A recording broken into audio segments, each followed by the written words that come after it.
যাদের নামাজ পড়ার সময় দুনিয়ার চিন্তা মনে আসে বা নামাজের অমনোযোগী তৈরি হয়, তারা ভিডিওটা শেষ পর্যন্ত দেখার অনুরোধ রইল।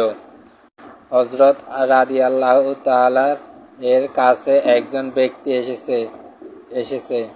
তখন লোকটা বলল, হুজুর, আমার নামাজের মন বসে না।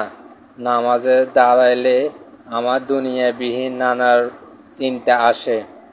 হুজুর, এই নামাজ কি আল্লাহ তাআলা কবুল করবেন? যখন হযরত আলী রাদিয়াল্লাহু তাআলা বলছেন, না, তোমার নামাজ কবুল হবে না, তখন লোকটা মন অনেক কষ্ট নিয়ে চলে এসেছেন।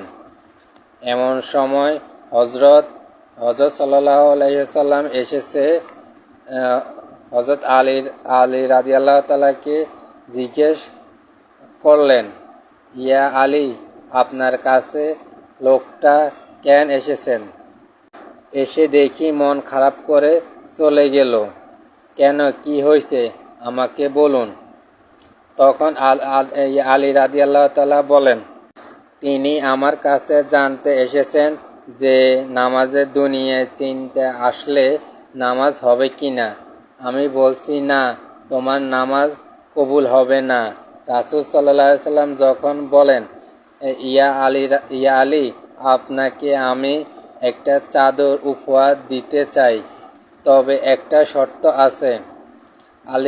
আলী রাদিয়াল্লাহু তাআলা খুশি হয়ে বলছেন, ইয়া রাসূলুল্লাহ, কি শর্ত তা বলুন, আমি আপনার সকল শর্ত মেনে নিব।